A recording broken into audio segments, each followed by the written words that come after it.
Hey folks, Kilt-Man here. Kilt-Man at your services. How are you all? Hope you're all doing very, very well. Now, it is October the 2nd. October the 2nd, 2025. We're in the spooky season. I've already commenced the spooky season with a horror video I did yesterday. And although I have seen a few horror related things since that video to this recording, I'm not going to recount any of those. I'm going to tell you a real life horror story. Something that happened to me at the start of this week only. It was Tuesday morning this happened to me. Tuesday morning, you know, the most inauspicious of days. Tuesday, the melt of a day. Monday, you're like, oh, I don't want to go to work on a Monday. Oh God, oh. You've had Sunday and you dread the next day, be it a school day or a work day. You hate Mondays. And yet, in my vast experience of working on Mondays, and I've always thought that, you know, it ain't that bad. You get in there and like, oh, you know what? It's gone within a blink of an eye. Great. And then you get Tuesday. Tuesday's always a really nasty, horrible day. I've always found this. Wednesday is the hump day. You know, it's the hump. You know, you've gone through half the week and you rise up over Wednesday. Oh, and then you come down to Thursday and Friday and then the weekend. It's great. So Tuesday's the big nothing grey. Anything that shit's gonna happen, it's gonna happen that day. And it did to me this week.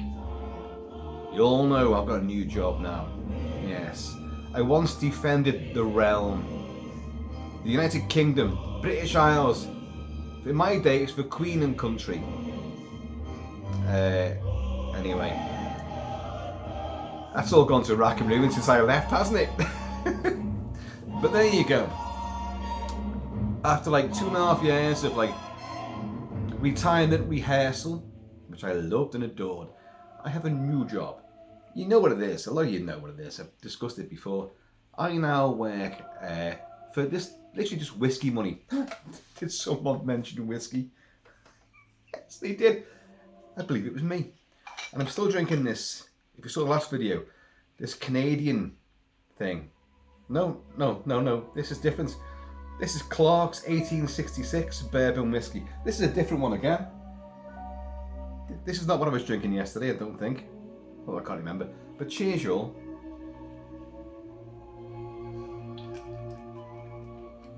I now work as a passenger assistant and escort on a school bus. Not as any school bus.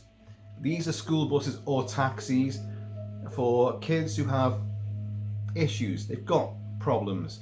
And it could be from the age of like, well, they can be from the age of like 3 to 24 or 25.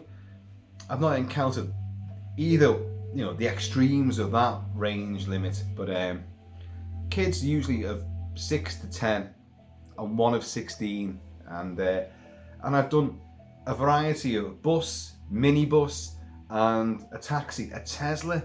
That was great. That was the back end of last week. Just a 2-day stint that was, and my God, I loved it. And the kids were great. Only 2 kids. And me and the driver got on great, and we had a whale of a time. And I want to do that run again and again and again.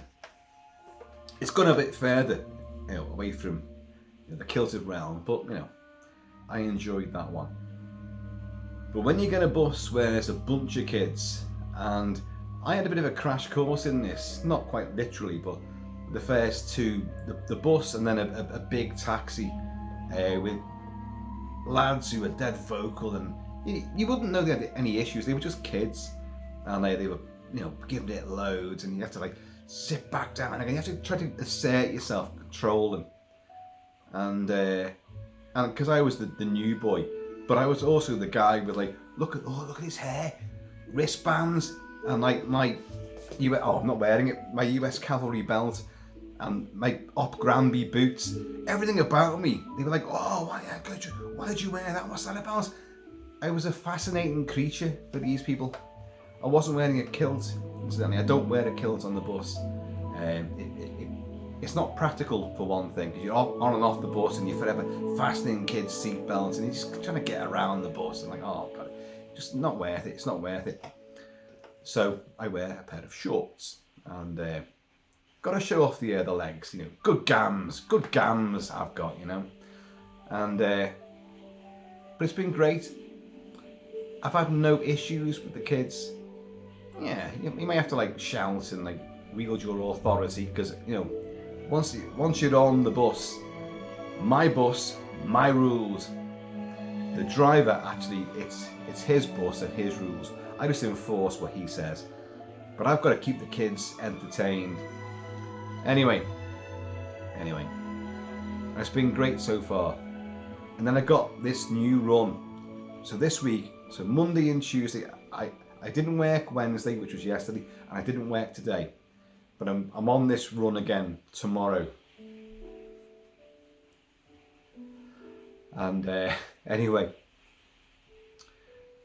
you get like a list of the kids. They send you a list of the kids and the pickup points and all that. But the driver knows all this. This is just for your information and all their conditions. But it's all like acronyms. And I know what ADHD is, but the rest of it I've got no idea. But some of them it will say like they're a runner, as in they will try to escape. They will try to run. And I had not encountered that before. But there's several on this bus which apparently are.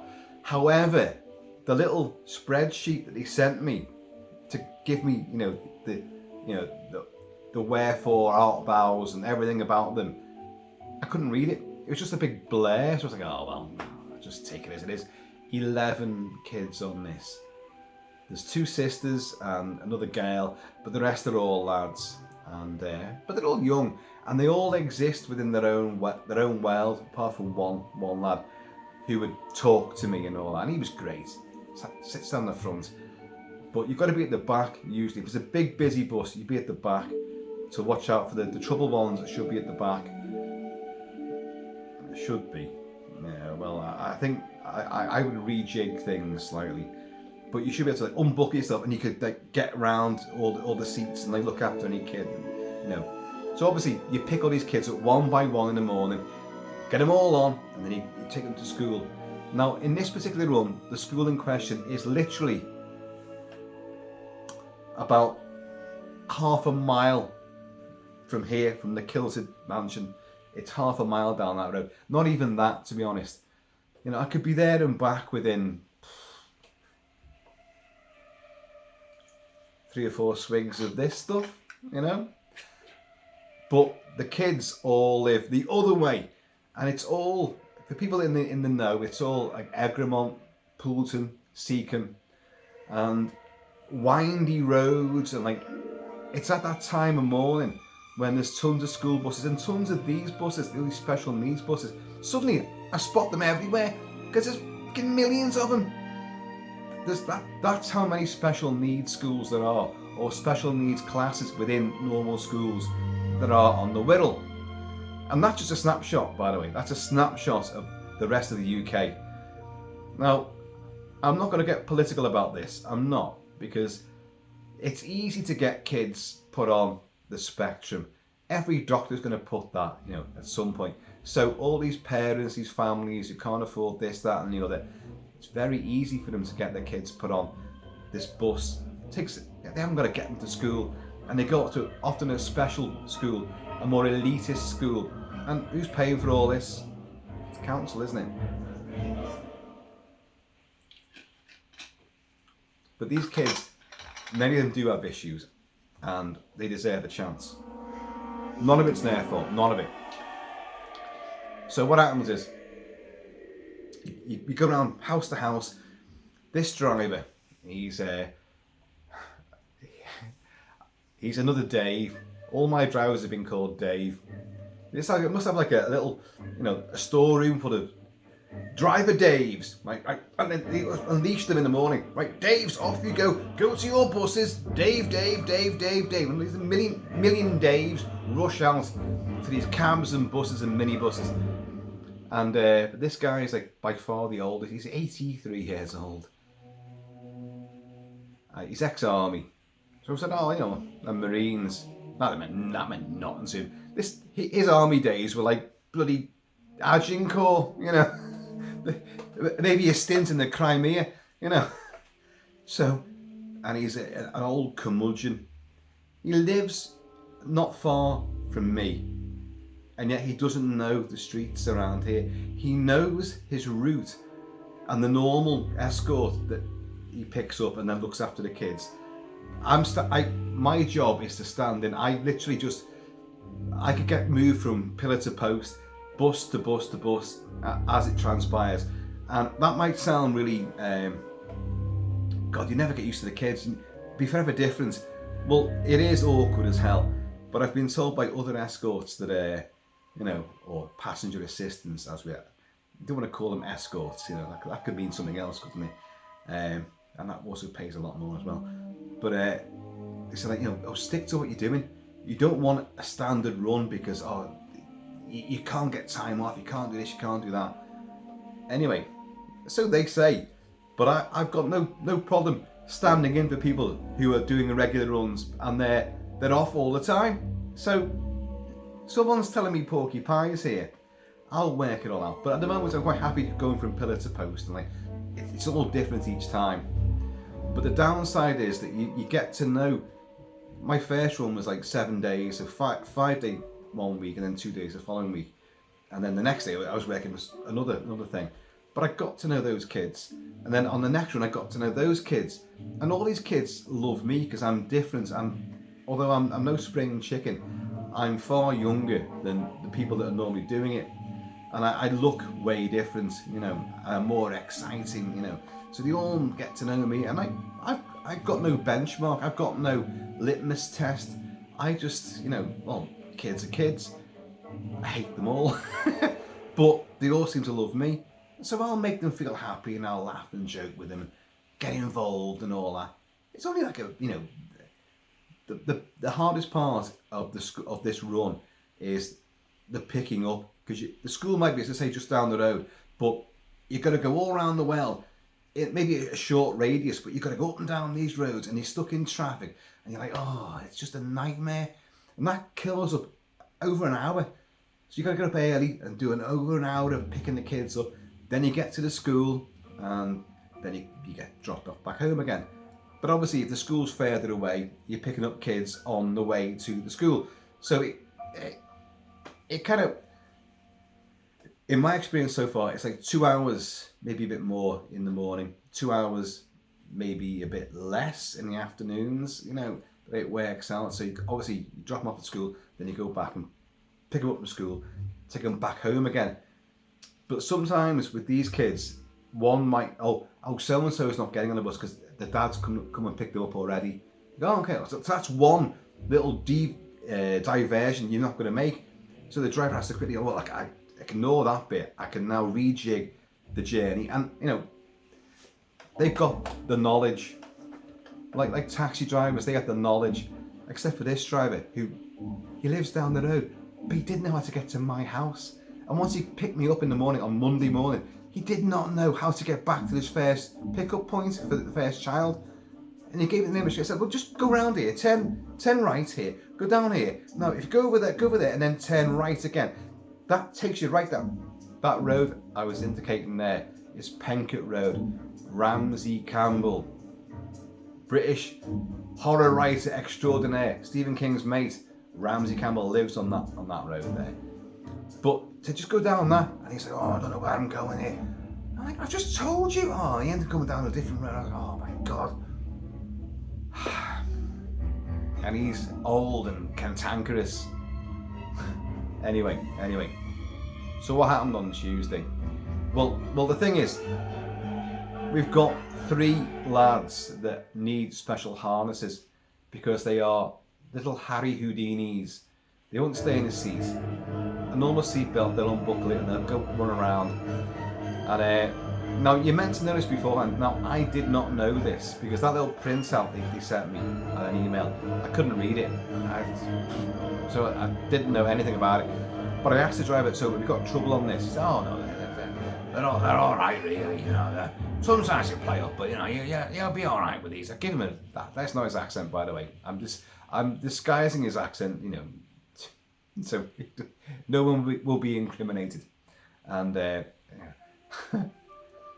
but I said, I've not done harnesses before. He was like, oh, he just picked us up. This is Monday morning. I said, right, oh. And there's no kids there. This is before we picked up any kids. He said, no, this one, it just goes round them and it just you fasten it there, normal seatbelt, job done. This one, and this, you've got to do straps that go round them twice and then buckle at the back. There's a belt that goes under the seat, like between their legs, under the seat, comes up behind the seat, gets buckled in. And there's also a noose, basically a noose goes around their neck, which you have to buckle in as well. I was like, shit. And the one in front of that, so these three lads, they're on single seats. It's all double seats on the bus, but these three, the three on that side of the bus, to my right would be, if I'm sitting on the left, obviously, the three back seats, single seat, back door of the bus. This one at the back here, it's just like it just goes across like that and buckles in. Dead simple. Seatbelt goes across. This one, head thing and a couple of straps at the back and one underneath. You can do it in a jiffy. But the one in front of him, oh dear God, this is like some mega contraption. And you've got like sort of like a waistcoat goes over, got a Velcro, it's got holes, it's got these big metal spikes, rounded spikes, don't worry, not going to hurt them. And you've got to put them through and bring a strap round. It's got corresponding holes, and you fasten three of those with a magnet, a big special magnet. 1, ka-chung, 2, ka-chung, 3, ka-chung.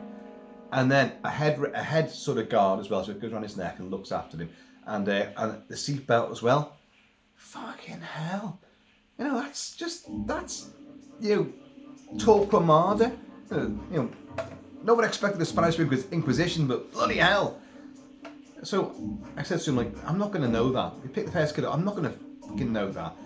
He said, oh, it's all right, I'll do it for you, just help me out. Keep the magnets in your pocket and all that, and give me them when you need them. And to get those magnets off, there's another device which you keep down in the glove compartment, down in the cab, that you got it, and it's just like, it's a demagnetizer, or even, I haven't used it, he's used it every time, I've not had a chance to use it. So you put this sort of, it's either a demagnetizer or an ultra stronger magnet, which goes and takes off the other magnet. I made that look dead easy. He's the expert, and he struggled with it. So I was like, I'm not fucking doing this shit. Anyway. So Monday was actually alright. Picked the kids up. It was a big crash course. I'm like, oh Jesus, and like 11 of them. And then we got to the school, and it's one of those schools where pretty much the entire school is special needs. And so they've all got like issues, a lot of in wheelchairs, and all the buses rock up at the same time. And what they do, they shut the gates and go into lockdown because these kids could run off. So don't let them out. And then it's organised chaos. Teachers come to the bus, big slide, and the teachers come to you and they say which one they want. Of course, I don't know these kids. I don't know the names. And I'm like, oh, yeah, well, and they just, oh, that one there. But all the kids have unbuckled themselves and like, oh my God, like, Jesus, just calm down. And the bags, some bags go at the front with the driver. Some bags go at the back, behind the back seats. Some kids had the bags, and I don't know how they worked that out. He said, oh, she keeps the bag under her feet and all that, like, and it goes at the back. That one I keep down here. So you're like, well, just fucking pick it up. Hold up, Dave. Hold the bag up. Like, one of you, is that your bag? Grab it. Get off the fucking bus. Boots. No, I'm much more gentle than that. It's an elbow in the back of the neck. Oh, yeah. And, so Monday was all right. Tuesday morning, I was a bit more. I was more like, well, okay, I know we're going to do these different harnesses, and incidentally, those 3 different harnesses, they're specialised and assigned for those 3 different kids, all boys in this case. And the big magnet one, totally fine. They're all in the world of their own. They don't really do much. They just sit there. One may scream, jabber, and laugh, and the others just like may just look around. I don't know. One who sits down the front keeps turning around. He's right behind the driver, and he keeps turning around and just going like, just staring down the bus at me because I'm sitting at the back, right by the, there's a kid next to me, and there's the one in the who I'm going to talk about, in his little harness here, and the back doors are there, and this kid keeps turning around staring at me, and I just go like that, and he doesn't respond. He looks at me, he turns away. They should go like that. Maybe he understands that one. But there's another kid who sits on the double seat, and he always sees this one turn around. So he looks over the back of his seat, and he talks to me, and he's great. So I go like that. Oh, he's turned away, and I go to him, and he goes like that. He's leaning over the seat, going like that. He's great. I love him. He's sound. So anyway, Tuesday morning. Tuesday happened. I'm playing the Omen. Yeah, you may have noticed. And I should remove that. I just love that big, massive, stupidly elaborate cap when you've actually got a little tiny cap there. Cheers, y'all.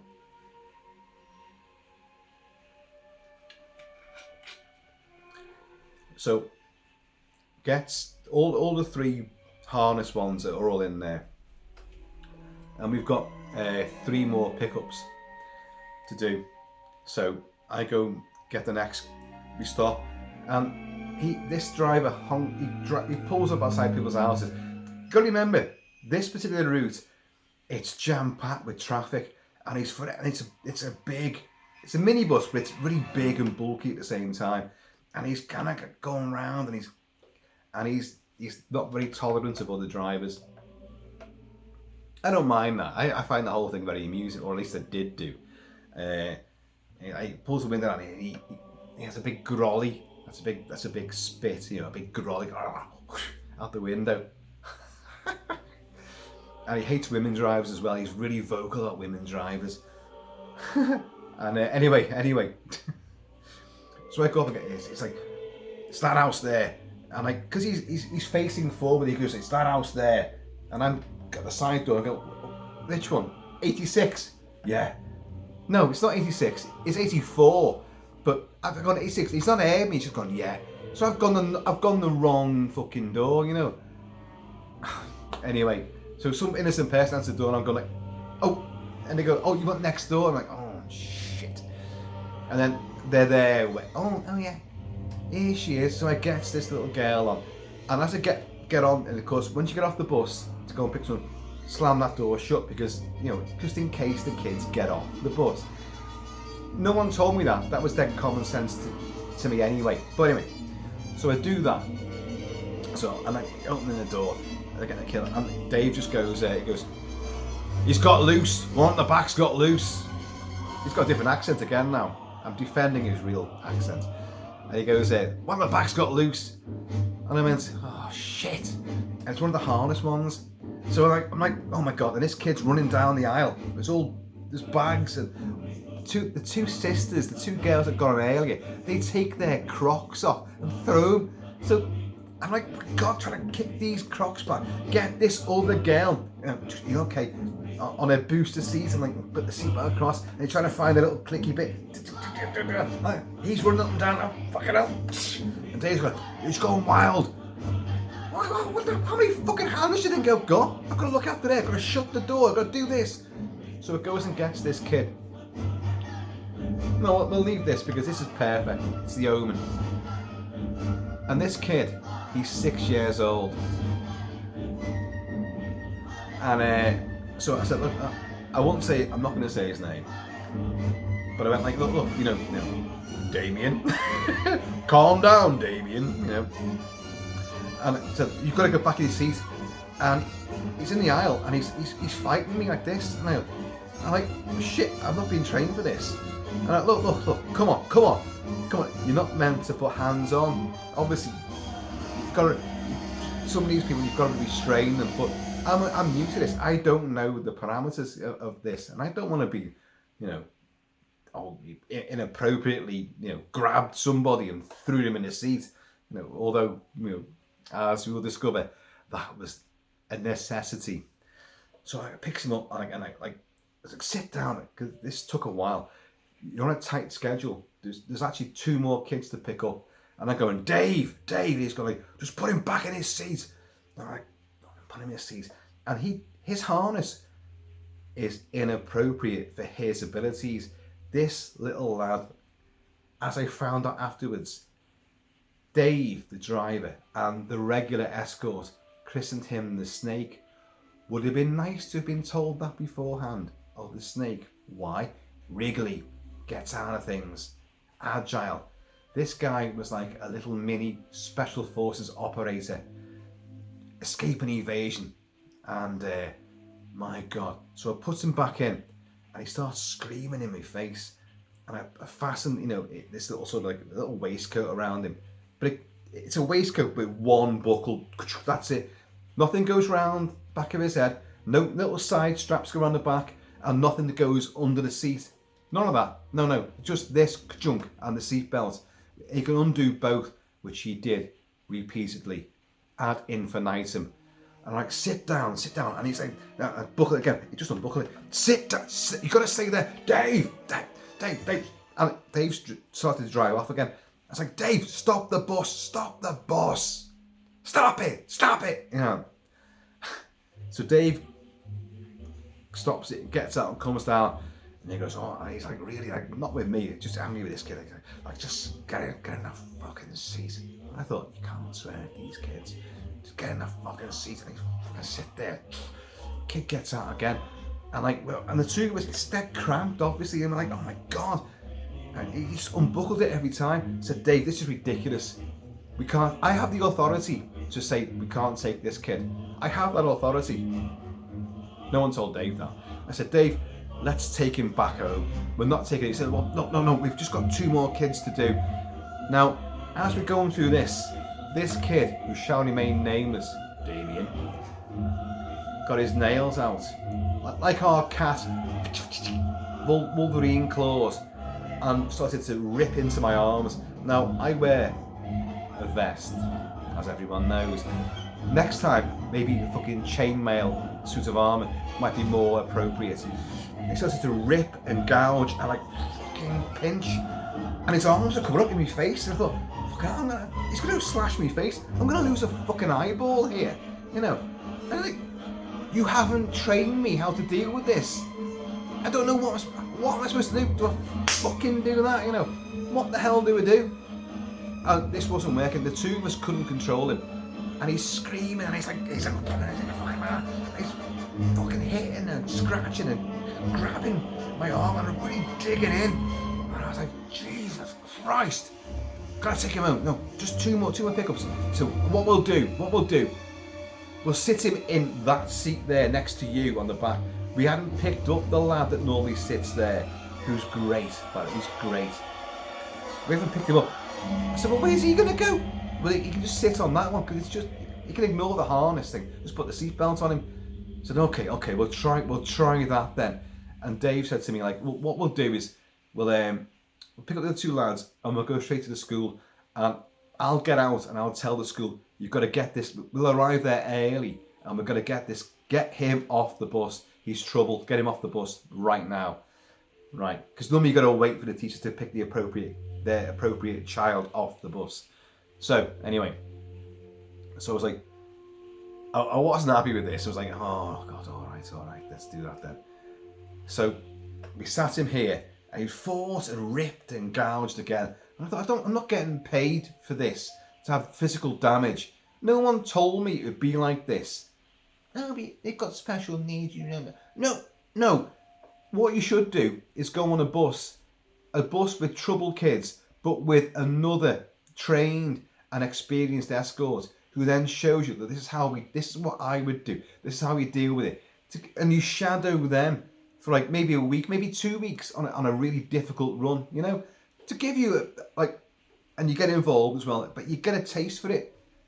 That sounds wrong, a taste for it. A taste for violent kids. I mean, my first 3 weeks, I was blessed. There was problems with some of the kids. I had to write incident reports, but by and large, didn't have any issues. This was an issue. This was violent and dead stressful, because it is stressful. So anyway, we set him here, and he's fighting, and Dave goes, right, I'll get down the front, and we'll drive off now. I'll pick the other 2 kids up. He goes, I'll get the kids from the house. I'll put them on. You just watch him. So and he's just on a booster seat and a seatbelt, just a normal seatbelt, ka-junk, which we know he can do. He can release that.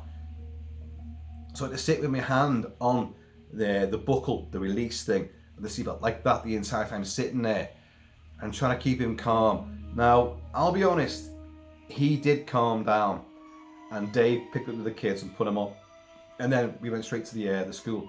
The reason why I make straight to the school, normally on the Monday, the first day, he went round the houses to get to school. He went all round New Brighton and the dips. People didn't know.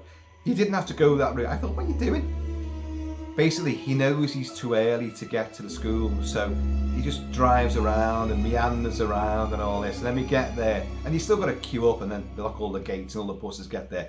Teachers descend like fucking Dawn of the Dead, driving the trucks up. They all descend, to try and get the kids off and all that, like. And so I'm sitting there like that the whole time, holding this buckle, and although the kid didn't do anything afterwards, he was kind of calm.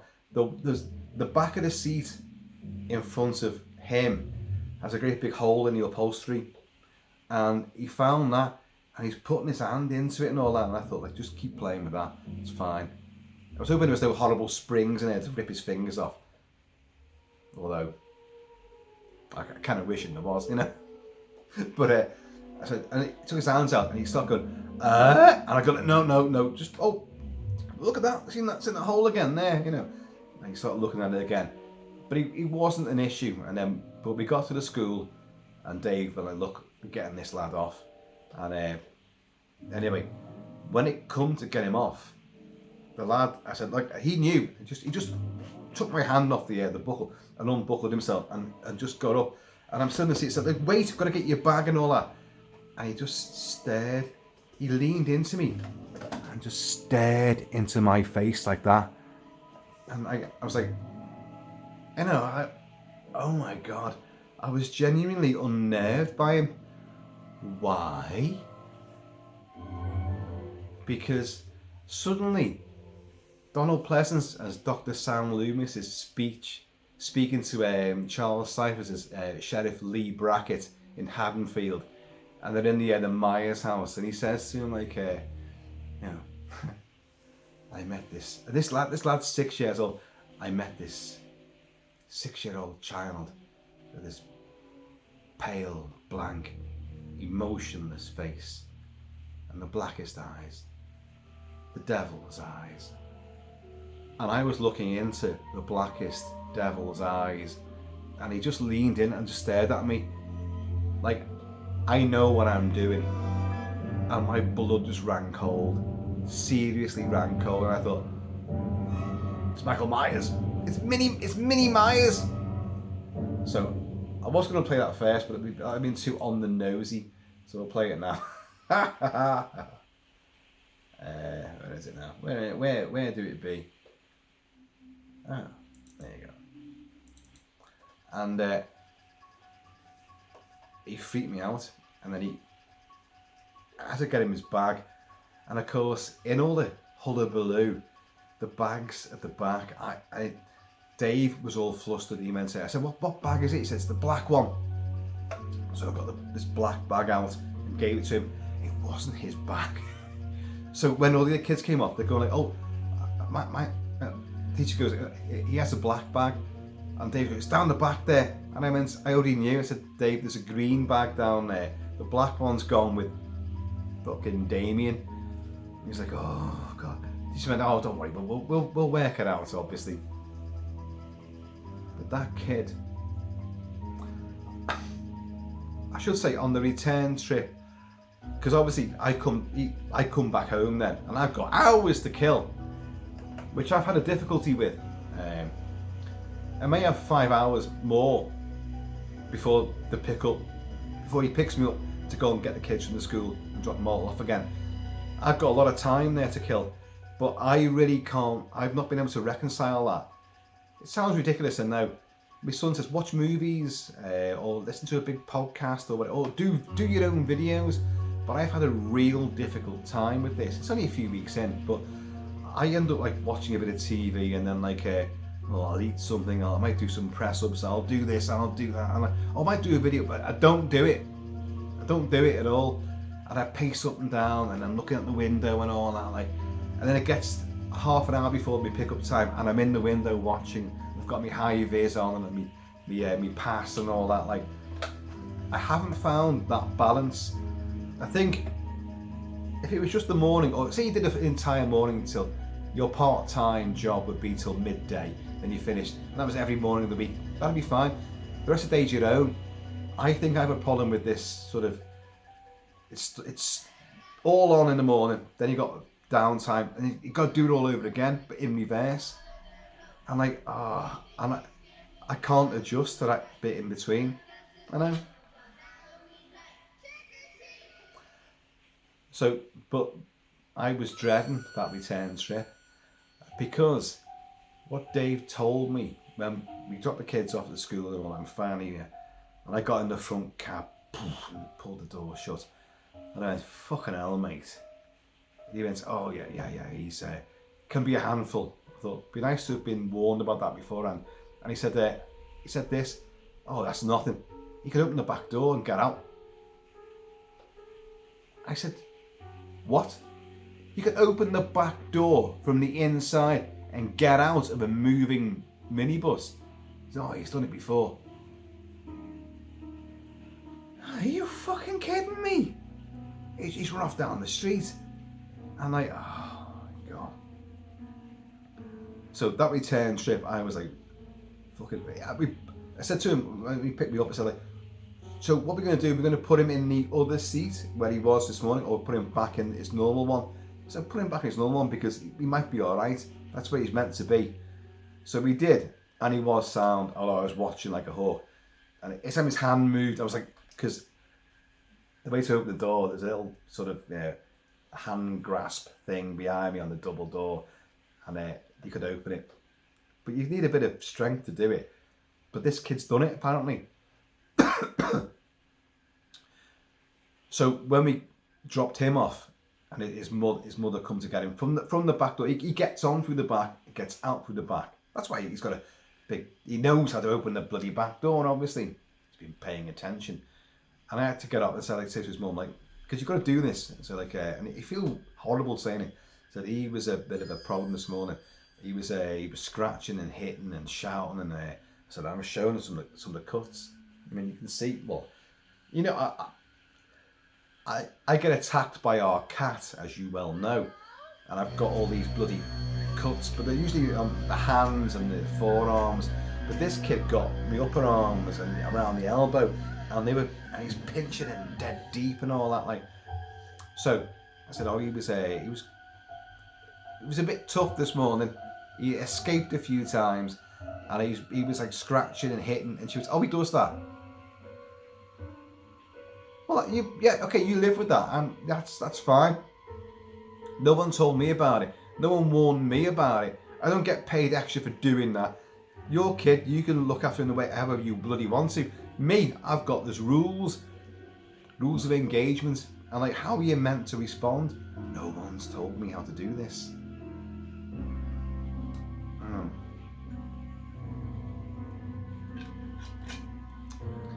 And then, like, I wasn't working yesterday and I wasn't working today. I've chosen not to work Wednesdays to break the week up. I don't need to, you know. This is just a part-time gig, ultra casual, you know.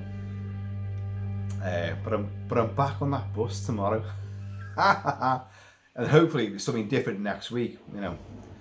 But bloody hell, it's just the way the violence was one thing. And you're just like, oh, what do I do? And the more disturbed and agitated he became, the more upsetting it was for the other kids. The weird thing about these kids is like, I mean, I may be preaching to a lot of people who are converted. You may have kids who have these issues. And my heart goes out to you. My heart goes out to all these people.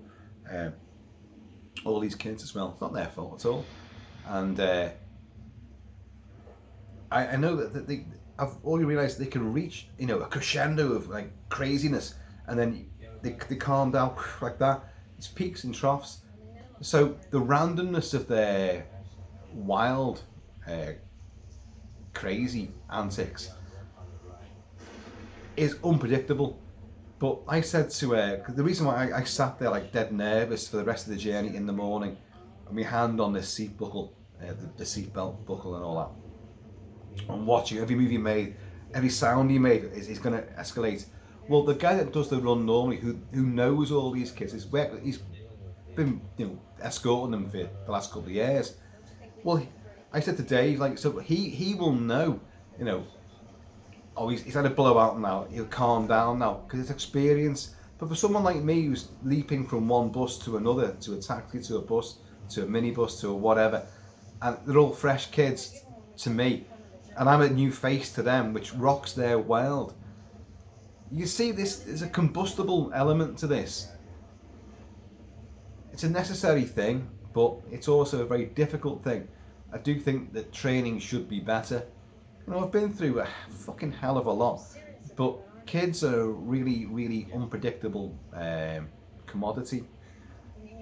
They can be as violent as a diametrically opposed enemy with weapons. They can be genuinely just as frightening, as I found out, and just as aggressive. But then they just calm down, and they've forgotten about what happened. So when we picked up in the afternoon, I said to him, like, "You're going to behave yourself now." And he just looked at me with those black eyes, those lifeless eyes. Oh, that's a different one, isn't it? Yeah, that's a great white shark. Comes at you, doesn't seem to be living until he bites you. Those black eyes roll over wide. But no, these are kids. These kids are Michael Myers, and that whole thing, he stared at me as well. I thought, oh shit, you've looked right into my soul, haven't you? You are not just a little 6-year-old kid. You are the Antichrist. You are Michael Myers, the boogeyman. God. And I've got that again tomorrow. Oh, that's going to be fun, isn't it? How many days to Halloween? When we're on the 2nd. So is it 29 days, but 29 days till Halloween, Halloween, Halloween. 29 days till Halloween, Silver Shamrock. If I last that long. Dear God. Let's listen to Donald Pleasance do it properly. Standing on the lawn, he could have seen inside. There's a tree branch coming through the window. How horribly timed was that? You're in a spooky house. There's a murderer out there, and a fucking bloody tree branch comes through the window. I met him 15 years ago. I was told there was nothing left. No reason, no conscience, no understanding, and even the most rudimentary sense of life or death, of good or evil, right or wrong.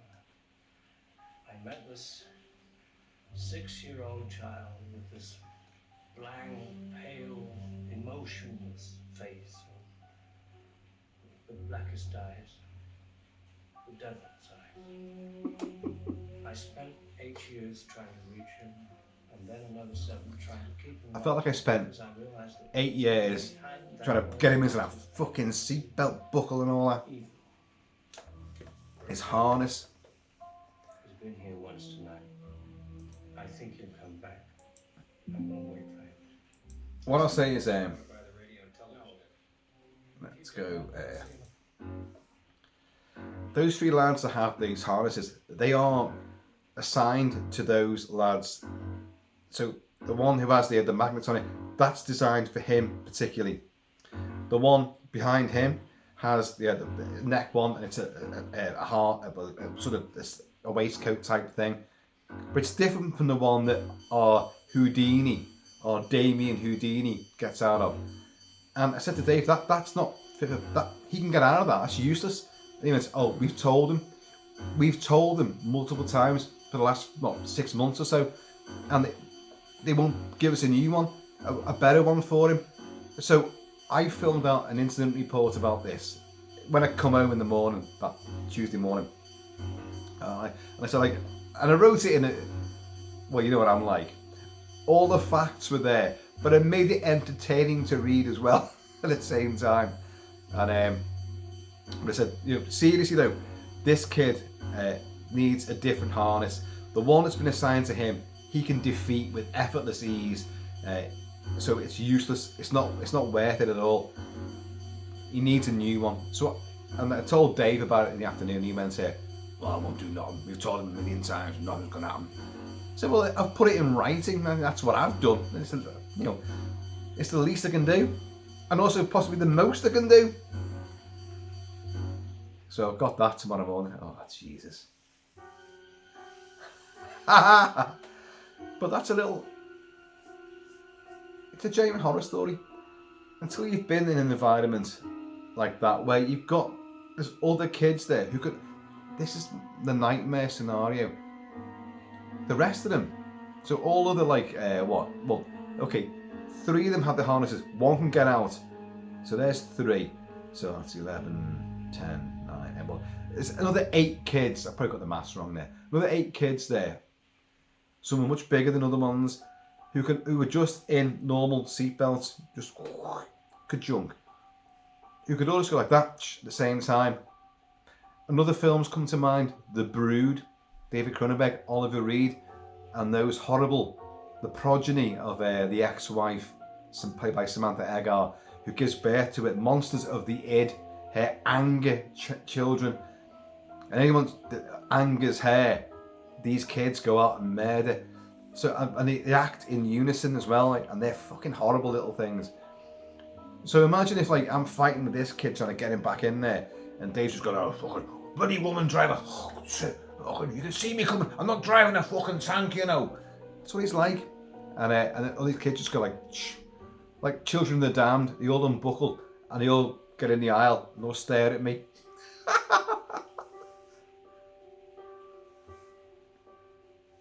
I've been in some hairy situations in places you don't want to know, and oh my god, I don't mean hairier in places that you don't want to know, but little shanty towns, and oh god, and people could come from above, behind, and even below you, and it's dark, and you haven't got a clue where you're going, and you've lost your mates as well. I'm like, what am I doing? Where am I going? I need to backtrack here. Keep going forward. You hear a voice like, oh, I don't know where I'm going. Where am I going? And you trip over something like, oh god, fucking no. That's a different thing. Is that you can get you're armed and you've got rules of the game. You can take them down. These, they're just gonna go. Shh. That's a guaranteed nightmare. The kid uprising on the special needs bus. Take out the escort, and you'll be driving along over the fucking speed bumps. Jesus Christ, the amount of speed bumps around here. And he's angling this fucking huge. It's a very wide bus, this, and he's going around little tiny alley roads with sort of hairpin turns, and there's all sorts of vehicles double parked and all that, and he's trying to get through. And there's all traffic going to and from schools and people going to work, and people are pushing prams on it. It's like, and the speed bumps. Like, fucking hell. My arse was fucking killing me. Spine was rattled. What the hell have I done? I've been in helicopters. I've been in APCs, and oh my god, you suddenly realise that your arse, at one point your arse had bones in it. One ride in APC. Nothing. Just flabby flesh. God. So folks, there you go. It's a little horror story for you. A real life horror story. I've got fucking plenty. But this is a new one. This is it's one that I really don't know how to deal with it. I thought I was really good with this. But the kids can outwit you. The kids, if they don't want to listen to you, they're not going to listen to you. Doesn't matter how much you might shout at them. And when the driver joined in, he shouted and he was effing and blinding. I mean, I get that. I was at the threshold of you just fucking sit down. But I didn't do that.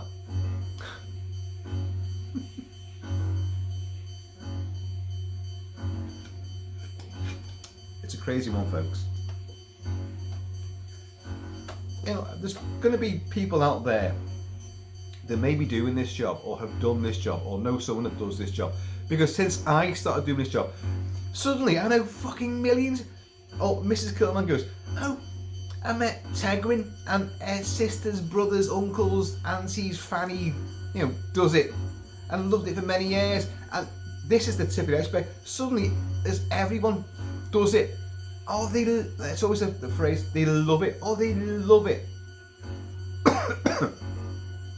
I can believe the volume of people that are doing it, because I've not worked today and yesterday, but I still got up early and I went to the windows because I just felt like, oh, am I going to get fucking, this bus going to come up? Well, I saw, at the same time I get picked up, I saw about 10 other buses, all of these special needs buses going past in one way or the other, because there's just so much of this going on. So it's there's armadas of these things, and that's not the taxis, which could go from here to Llandudno, from here to York, from here to Carlisle. We can't go to Carlisle and come back in a day and then go back again and pick them up. I don't know how they work that out. I don't know. What do they do? They stay over? I don't know what they do. I'm not doing them kind of rides. No chance am I doing that. Chester was a great one. Me and that driver, we're a similar sort of age. He's a bit younger than me, but we had a fucking boss time. And two lads, one 16 and one only about 6 or 7. And he sits in the back seat. And basically the parents put both of them. Well, the 16-year-old just gets in himself, like buckles himself in, he's fine, sits in the front. And the one at the back, his mum or his dad will put him in there, give you his bags. And the driver says to me, you haven't got to move. He picks me up and I sit in the front with him. And then once we pick the first guy up, I go round into the back. And we drive to Chester. And me and the driver are talking, sort of back. He's talking over his shoulder and like all this kind of. And it's in a Tesla, so it's a super stealthy, silent killer. And my God, it was my first time in a Tesla, and it was fucking amazing. I'll be honest, I loved it. I know nothing about cars. He makes money by driving that car. He sells energy back, and he said if I drove my normal car, petrol-driven car, on this run, it would cost him 12 English pounds and 50 English pence a day. So driving the electric car, the Tesla, it's £1.20. £1.20. He doesn't do a full charge. Doesn't need to do a full charge. It's done within 3 or 4 hours. Not even that. It does him, perfect every night. Zipped in there. And but these two kids, again, they're non-verbal. Guy at the back here next to me. No, he's not that bad. I'm going to shoot him. He makes noises, but he can't make words. He goes. The driver's going to us like he was going like he says things like bar, and I'm going black sheep. No, he's going bar, you bar. And I thought he's trying to say you bastard. Like Reanimator, and he didn't get the joke. So then he does just. He said, but he'd be super quiet, and the guy in the front, it would be super silent. He won't say a word. Bullshit-a-rooney. Me and the driver are talking, front to back and all that, and having a good laugh. And both the lads joined in. This one's not making any words, but he's dead happy and excited. And he kept reaching out and touching my arm, and just trying to get involved in the bicker banter. And the one in front, he spoke. We come out of this particular school, which is in Chester, the heart of Chester. It's hidden away. It's a lovely elite school in fantastic grounds, but it's right in the centre. If you didn't know it existed, you'd never know about it. And but it's a huge logistical operation to get all the kids arrive there in taxis. It's a one-way street. Chester, if you've been to Chester, old Roman town, walls and bridges, and lots of very narrow streets. very historical town, tourist hotspot. So you end up queuing, and you got all stewards in high-vis jackets on the street directing traffic and stopping these and that. Like, right, you go through, and you queue up. You could be there for a long time. So there's something you got to think about when you're doing this. Anyway, so when we come out on the Friday afternoon, on we come out. There's a cafe on the corner. You come out this big stone archway. There's a cafe on the corner, and the lad in front. So I've got the dry cough, the drinking whiskey. The dry coughs come back. Lad in front goes, look at the beard on him. He looks like Father Christmas. And we were like, wow, you know, he's actually creating a conversation. And this guy was with a big long white beard. And I went, oh, maybe he can't cut his beard because of religious reasons. I was talking to the driver, and I went, he was like Hindus, and this lad, he went, Sikhs. They're Sikhs that don't cut their hair. I went, oh, you're dead right. Wow. Now the driver said to me, like, he goes, I'm not sure what lessons they don't have any lessons. I don't think they have any lessons in the school at all. Like, a lot of these kids don't. They're basically going to a place where they can be cared for throughout the day, to give their parents or their carers or their aunties and uncles, whoever's looking after them, to give them a bit of peace throughout the day. And get the kids out to socialise and do whatever their structured sort of educational needs are catering for. So, but the driver says to me, like, they don't do anything in that school. I'm not sure. I've asked him, when we said about Sikhs, I've asked him many times, what do you do today? He just goes, and ignores him. And just, okay, well, whatever. Off you go. But he got involved with conversations, and he knows stuff, you know. I do apologise. I hope we're not going to get a resurgence of the nightmarish, nagging cough that Kilt-Man had a while ago. But the problem with working with kids is kids have germs, germy germs, and Kilt-Man, for the Kilted family, has always been the germ sponge. I take all the germs in, and I suffer and suffer and suffer, so the rest of the clan just get on by. So I could have picked up something off one of these little bastards, especially, you know, he's scratching my arms to bits. So here's to driving with cantankerous old gits behind the wheel, and murderous scroats and little enfant terrible, you know, in the back.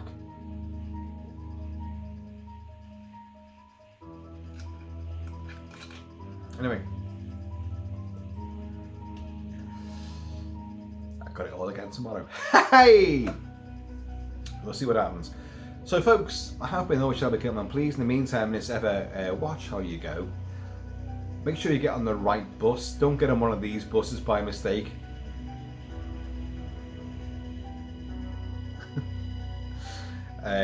And just be yourselves in between time. Be happy, be healthy, watch horror movies. This month is horror. And obviously, what else was it? Oh, and horror, yeah, horror. So there'll be a lot more proper reviews. I just thought I'd fill you in on this because this was a genuinely horrific experience, which I think will be repeated. And I've heard about people being scratched in the face. Well, you know, what, do you get compensation for that? Do you? You don't get trained to deal with it. They don't give you face guards, you know. And of course, I go in next to nothing on, like, I have to rethink that one. The chainmail option is probably my best bet.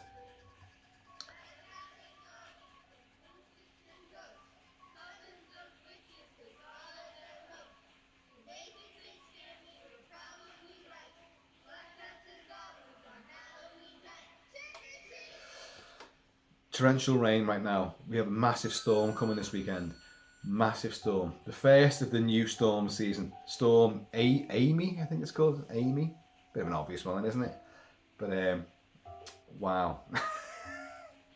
Right, I'm out of here. Folks, just be happy, be yourselves, and I'm going to see you all. Scratchy arm. All aboard! We're hellbound! I'm getting off, by the way. Shut the doors, and off I go, running the other way, laughing. Burn in hell, you wee bastards.